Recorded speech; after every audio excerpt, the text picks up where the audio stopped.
सभी स्टूडेंट सुने, जो लिखवाया गया है ना अभी स्टैंडर्ड वाउचर टैली में लिखवाया गया है। जो शब्द दिया गया है ना स्टैंडर्ड, सुन रहे हो कि नहीं?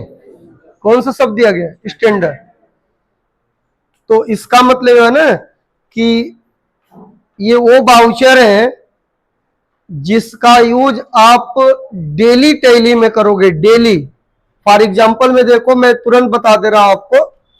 जैसे मैं लिखवाया है F5, क्या लिखा है बताइए? F5। सब कोई पहले देख के जो मैं बता रहा हूं उस पर आप ध्यान दे सभी स्टूडेंट्स। F5 लिखवाया है। देखिए स्टूडेंट सब लोग एक बार देखिए, F5, फिर उसके बाद से लिखवाया है F6, फिर F4 और F7। ये जो स्क्रीन पे दिख रहा है ये टैली का स्पेशल शॉर्टकट की है। स्पेशल,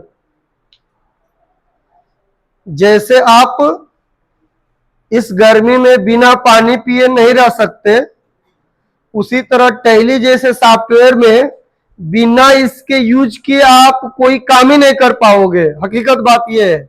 इसलिए आप इसको स्टैंडर्ड शॉर्टकट की कहो या स्पेशल शॉर्टकट की कहो, या जिस नाम से आपको जानकारी मिल जाए, ये समझकर आप इसको सीखो कि ये वो शॉर्टकट की है जो डेली यूज होता है टैली जैसे सॉफ्टवेयर में। फॉर एग्जांपल में, जैसे में जब आप कोई कंपनी बना लोगे तो उस कंपनी पे ट्रांजैक्शन करना स्टार्ट करेंगे, आप लोग लेन देन करना स्टार्ट करेंगे। तो ये बताइए, लेन देन आप बिना किसी कंपनी पे करोगे कि कंपनी बनाकर करोगे? बताओ। कंपनी बनाकर, या पहले से कोई कंपनी बनी हो उसको सेलेक्ट करके आप उसका लेन देन करेंगे। तो एक ऐसा शॉर्टकट की टैली में जिसका नाम F5 है, इसका यूज किया जाता है किसी भी अकाउंट पे यदि पैसा पेमेंट करने का ऑर्डर हो। सुन लीजिए सब कोई, यदि किसी अकाउंट पे पैसा पेमेंट करने की ऑर्डर आए तो टैली में आप F5 बटन को प्रेस करके पेमेंट वाली एंट्री कर देंगे।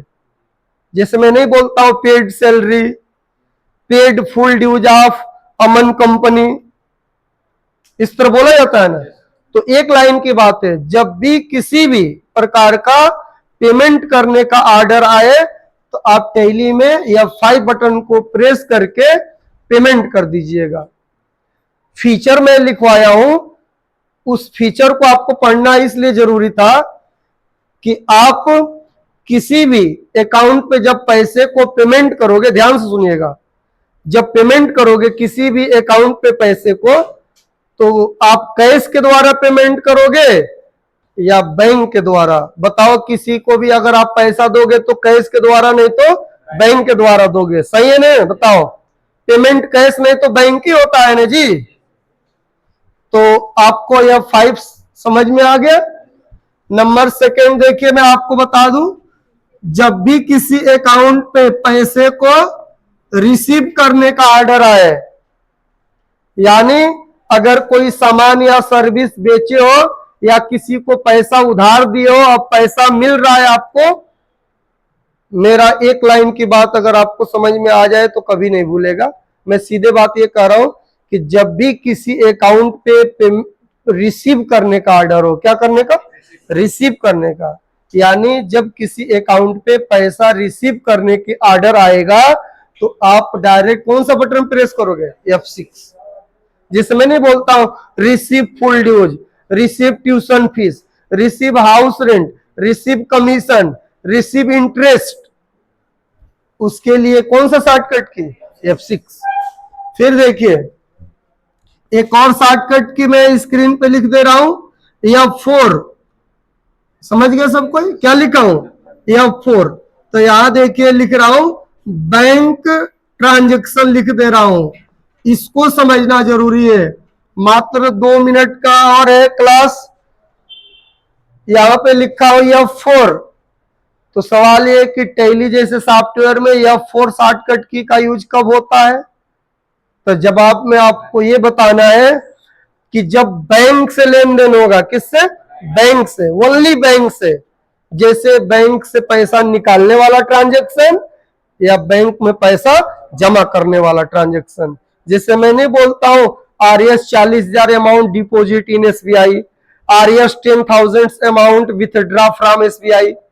तो सुन लीजिए एक लाइन की बात कि बैंक वाला लेन देन आप कौन से शॉर्टकट की से करोगे? F4 शॉर्टकट की से करोगे। ओनली बैंक वाला लेन देन, बैंक से पैसा निकालना हो, बैंक में पैसा जमा करना हो। क्लियर है? एक और शॉर्टकट की है जिसका नाम है F7। क्या नाम है? F7। तो देखिए इसमें मैं आपको बताया हूं नो कैश और नो बैंक, इस तरह से मैं लिखवाया हूं, नो कैश और नो बैंक। और एक और चीज लिखवाया था इसके बारे में, यहां लिख दे रहा हूं, ऑल एडजस्टमेंट, ऑल एडजस्टमेंट। ये समझ लीजिए सब स्टूडेंट्स, ऑल एडजस्टमेंट। F7 के बारे में सब कोई सुने?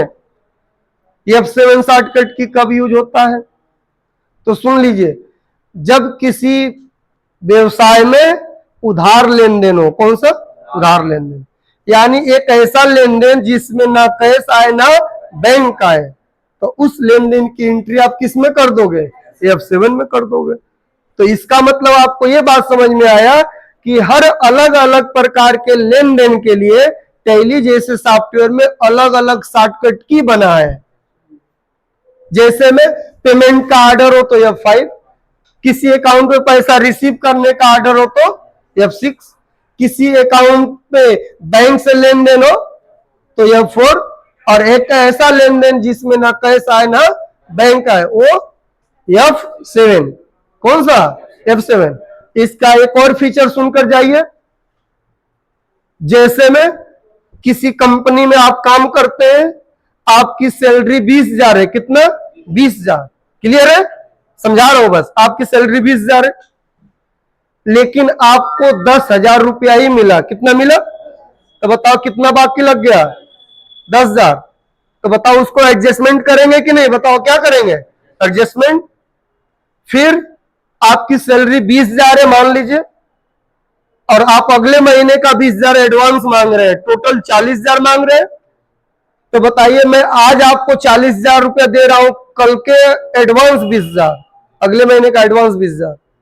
तो बताओ जब अगले महीने में आप फिर सर्विस दे दोगे तो 20,000 रुपया आपका काटूंगा कि नहीं?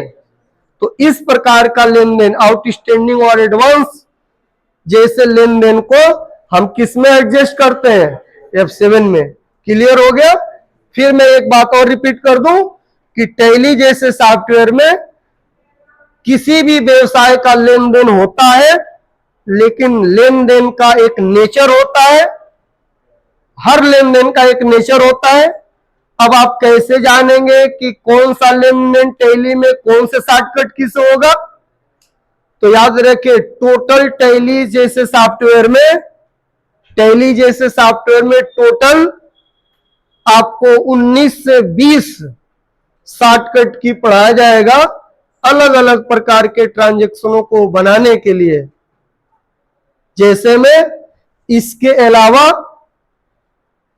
अगर कोई सामान को रिटर्न करना हो या कहीं से रिटर्न आ गया, उस जैसे लेन देन को भी बनाने के लिए भी शॉर्टकट की है। बट आपको ये 4 शॉर्टकट की स्क्रीन पे जो लिखवाया हूं, ये एक स्पेशल शॉर्टकट की है। सुन रहा है सब कोई?